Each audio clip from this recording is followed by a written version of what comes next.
I want to comment on a statement Dr. Keith Rowley made a couple days ago. Dr. Rowley instructed the people of Trinidad and Tobago to brace for difficult times ahead. And I want to ask Dr. Rowley, when was there ever a time under his leadership that the people did not have to brace for difficult times ahead? You have been in office, Dr. Keith Rowley, for almost 10 years, a decade. You have spent almost $600 billion in a decade. And you are telling us that after you spent $600 billion, that we are supposed to be bracing for difficult times? Where did that money go, Dr. Keith Rowley? In 10 years that you have been in office, you have not one thing to show for your time in office, not one success to bring to the table for your time in office. If you have been in office, Dr. Rowley, for 10 years and nothing has improved under your leadership, it means that you have failed. It means that you do not possess the cognitive intelligence that is necessary for leadership of a country. It means that you need to step down and you need to put someone, or at least create the space for someone else to take leadership of our country to bring us out of this difficulty. In 10 years, you had 10 years in office. And after almost 10 years in office, you are coming to tell us that we have to brace for difficult times after you spent $600 billion? But I want to ask you specifically, Dr. Rowley, are you bracing for difficult times ahead? What about your family? Are they bracing for difficult times ahead?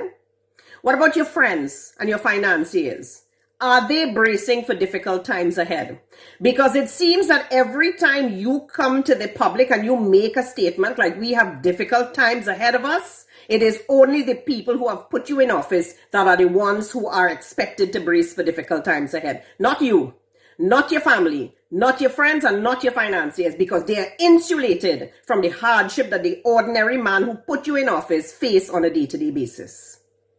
I want to ask you, Dr. Rowley, in 10 years, not one single functioning institution exists under your watch. Not one single hospital fully resourced, fully supplied with medication for the people. Not one single functioning standard quality hospital under your watch. $600 billion after. When you say brace for difficult times, did you forget that your own Minister of Finance came into the public in Parliament and said he can see clearly now the rain is gone, indicating or insinuating that the country is out of the difficult period and we're heading towards recovery? What about Stuart Young, the Minister of Everything, who announced so many lucrative energy projects and partnerships? Where's your revenue from that? Dr. Keith Rowley, let's forget all about that in case you don't want to answer any of those questions, which I suspect you don't, and let's ask a different question. Let's not even talk about the entire population of Trinidad and Tobago. Let's talk about your supporters. Which PNM safe seat, which PNM constituency has improved under your leadership? Which PNM constituency has infrastructural changes and upgrades that provides a better quality of life for them under your leadership? On a personal level, which PNM supporter can say that they have acquired wealth, they have grown, they have succeeded with the policies, with the public policies you've put in place under your leadership? The only people who have improved under your leadership, Dr. Rowley, is yourself, your family, your friends, and your financiers. Nobody else. So it seems to me that you are in office solely for that group of people. What about the baby and her father who were executed, and you came out and made a promise that you were going to get justice for them? Where's that justice, Dr. Rowley? It's been almost 2 months. You see, when you make promises that you know that you will not keep, it is the same as lying. And I am calling you out as a liar, Dr. Rowley. You have no shame to come into the public forum and tell the people after 10 years in office, post $600 billion to brace for difficult times.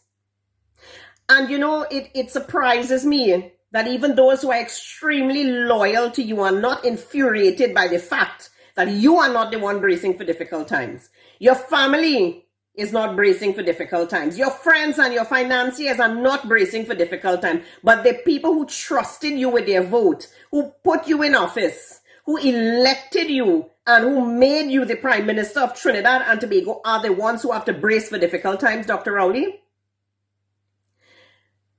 Trinidad and Tobago, at some point in time, we have to come to realize, despite which party we support, we have to come to realize that it is okay to exercise your democratic rights and to choose and to vote for those that you like and that you think will bring you value.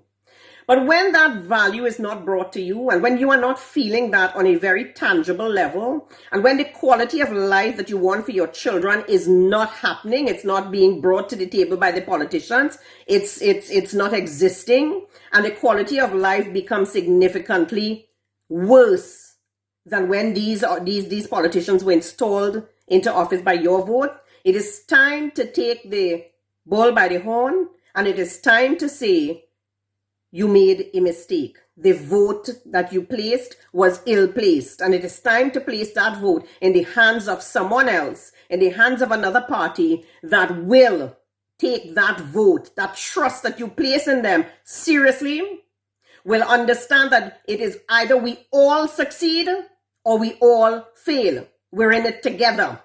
It is not a pyramid structure where we have elite leaders at the top and we have commoners at the bottom. It has to be a flat, transformational leadership style where we win as a team, we win as a people, and we fail together as a people if we have to fail. But I am almost certain that if we approach this from a very flat leadership style and we win together, that we are all going to win. And that the people who you put in office, who are charged with the responsibility to ensure that there's a future for you and there's a future for your children, those people will take that mandate seriously and they will understand that failure is not an option. Instead of us protecting the failures that we put in office at the risk of a future for our children of Trinidad and Tobago.